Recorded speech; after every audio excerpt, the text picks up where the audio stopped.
All right, welcome to a great day at 9, everybody. I'm Scott Haney. And I'm Nicole and Scot. It is a first alert weather day, and you are tracking a system, aren't you? Yeah, we got a little rain up there in parts of northern Connecticut. We're tracking a system that could drop a lot of rain in our state, and there could be some flooding issues in some areas.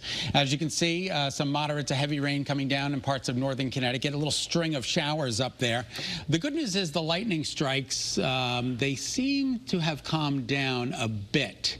So that's some good news, but nonetheless, if you see lightning or hear thunder throughout the day today, you want to step inside and let it pass you on by. And you're going to want to let this day just kind of pass you on by, too, because it's going to get wet, especially after 2 p.m.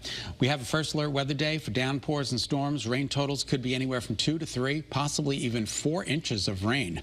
That is a month's worth of rain in a very short period of time, particularly up in northern and northwest Connecticut. And there is that potential for some flooding. Therefore, the National Weather Service has gone ahead and issued a flood watch. Now, the good news about this is a little silver lining. It was in effect until 2 p.m. tomorrow afternoon. They scaled that back to 8 a.m. tomorrow morning. So it looks like the rain is going to exit a little bit sooner than originally thought. But nonetheless, we are at level 2. You'll notice level 1 to the north, level 2 over Connecticut, and level 3 for New Jersey. That's not good. So keep a good thought for those folks. There could be some major flash flooding there.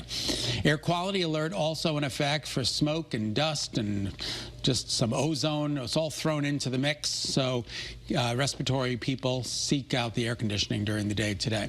So here's a look at Futurecast, just jamming with color, particularly up in northern Connecticut. And then by early tomorrow morning, it all moves out, and we are expecting partial clearing in the afternoon. For the rest of today, we're talking about temperatures in the mid-70s, rain-cool temperatures by 5 p.m., close to 80 degrees along the shoreline. You'll notice 73, rain early tomorrow, cooler, and then Saturday, bright and comfortable. What a weekend it's going to be here in Connecticut, and that is something worth waiting for. Absolutely. We just got to get through today. Just got to get through today. It's going to be a wet one out there. Right now, the New Britain YWCA is facing questions over its emergency response protocols after a 2-year-old child died from choking while in the facility's care. The Channel 3i team went digging into the requirements for child care centers and how they're supposed to be prepared for an emergency. The state has several rules that child care centers must follow. At least one staff member must be certified in CPR and children's first aid. And all the employees have to take a health and safety training course. An I-team investigation also found that the YWCA daycare in New Britain has faced at least 6 complaints about a lack of supervision between 2021 and 2022. The staff members involved were either disciplined or fired.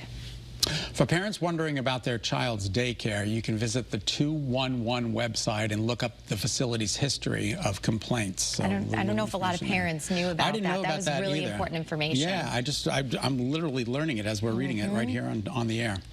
Also this morning, the attorney for that Waterbury woman who was accused of holding her stepson captive is pushing back against some state lawmakers. Yeah, it comes after a meeting between DCF and some members of the State Committee on Children. Kimberly Sullivan's attorney says the calls for more oversight for the Department of Children and Families goes against the findings of the department's own investigation.